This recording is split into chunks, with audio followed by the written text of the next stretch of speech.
수능 국어는 잘못됐다. 또 문학에 무슨 정답이 있냐. 이 수능 국어가 창의적인 해석을 말살한다. 평가원은 관심이 없어요. 인정하셔야 해요. 안녕하세요. 여러분의 공부 멘토 김규진입니다. 오늘은 국어, 그 중에서도 특히 국어 문학 때문에 고민이 많으실 분들께 멘탈 관리가 될 수도 있고 수능 문학을 어떻게 접근해야 할지에 관해 도움이 될 만한 그런 이야기들을 해보려고 해요. 저는 어렵기로 악명 높았던 19년도 수능 국어 95점을 맞았고요. 문학 때문에 살면서 고민을 한 적은 없었던 것 같아요. 그런데 정말 많은 분들이 수능 국어는 잘못됐다. 문학에 어떻게 정답이 있느냐.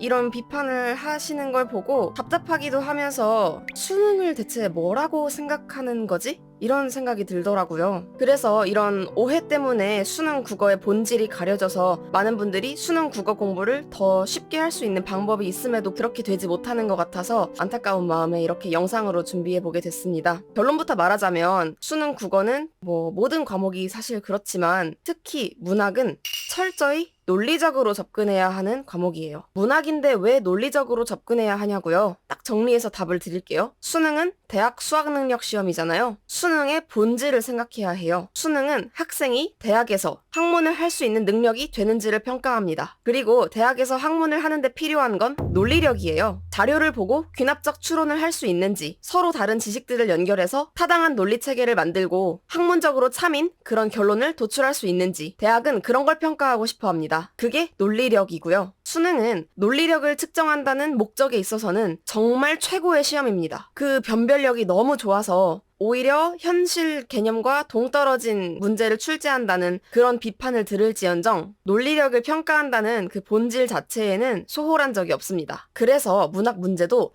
결국은 학생의 논리력을 측정하도록 출제돼요. 문학 선지는 대부분 지문에서 어떤 단어나 구절을 지정해서 두 가지 요소를 물어보는 형식으로 되어 있는데요. 하나는 표현 방식이고 두 번째가 그 효과입니다. 지문에서 지정한 그 단어나 구절이 특정 방식으로 표현되었고 그 표현은 이런 효과를 냈다. 이 두 단계로 되어 있는 선지가 가장 많은데요. 결국 우리가 해야 하는 건 이 선지의 참과 거짓을 판별하는 거죠. 이렇게 설계된 선지는 보통 표현 방식에 대한 설명은 맞는데 그 효과에 대한 설명이 틀렸기도 하고 효과는 맞게 설명했는데 표현 방식에 관한 설명이 잘못되었기도 하고 이런 식으로 거짓이 될 수 있는 여지가 참 많습니다. 그런데 선지를 이렇게 의미 단위로 조각조각 내서 참과 거짓을 판단한다는 건 사실 많은 분들이 모르고 계시지만 연역 논리에서 어떤 주장, 어떤 논증의 참과 거짓을 판별하는 것과 똑같아요. 그 과정에서 여러분이 고등학교 3학년 내내 문학에 관해 배운 여러 가지 사실들이 수문 명제로 활용되고요. 그래서 국어,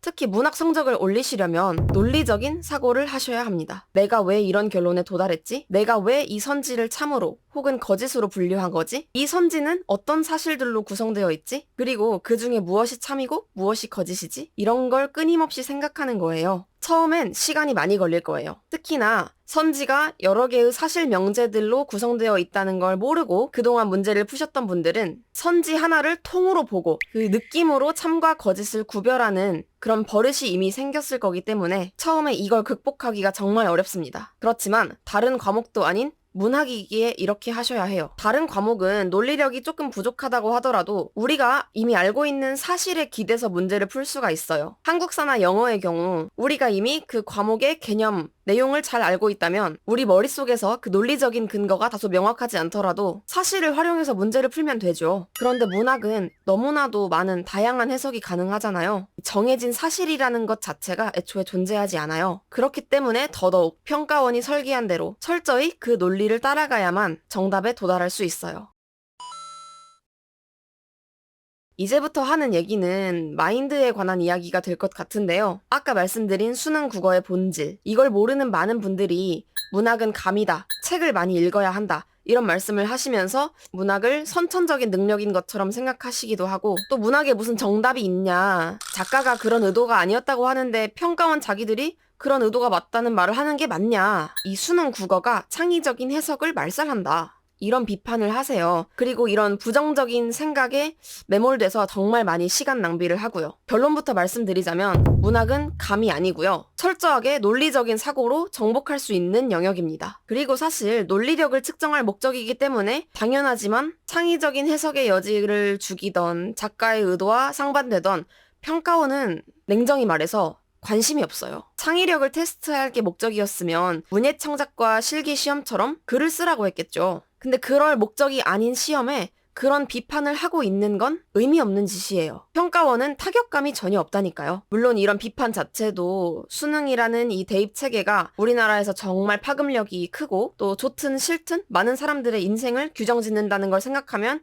어느 정도 일리 있는 비판이라고 할 수 있어요. 근데 그건 수능이라는 이 체계가 너무나도 파급력이 커져버린 우리 사회를 겨냥해야 하는 물음이지 수능 국어 문제를 두고 비판할 건 아닌 것 같아요. 이런 체계가 마음에 들지 않으신다면 다른 방식으로 대학에 진학하시면 됩니다. 그런데 어쨌든 수능으로 대학을 가기로 했다면, 그리고 어쨌든 국어 점수를 올리기로 했다면 여러분은 그런 비판에 머물러 있으면 안 됩니다. 인정하셔야 해요. 수능 문학은 논리력을 측정하는 과목입니다. 수능이 여러분의 생각을 알아주지 않는다고 원망하지 마세요. 그렇게 시간을 낭비하는 거는 여러분을 대학에서 요구하는 그런 논리적 사고가 가능한 인재로 만들어주지 못해요. 발전적인 논의가 아니에요. 적어도 수험생 분들에게는요. 그래서 그 시간에 차라리 이런 부정적인 감정에서 빠져나와서 논리적 사고를 할 수 있는 그런 사람이 될 수 있도록 스스로를 훈련시킨다면 수능 국어 문학뿐만 아니라 다른 모든 과목에서도 더 좋은 성과를 얻을 수 있을 거라고 확신합니다. 네, 여기까지 제가 국어를 학창시절에 공부하고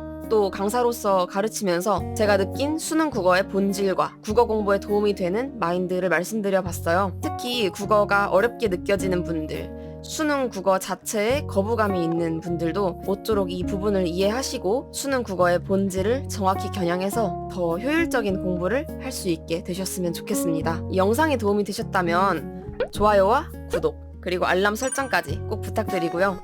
저는 그럼 다음에 더 좋은 영상으로 찾아뵙겠습니다. 네, 지금까지 공부 멘토 김규진이었습니다. 시청해주셔서 감사합니다. 다음에 만나요. 안녕.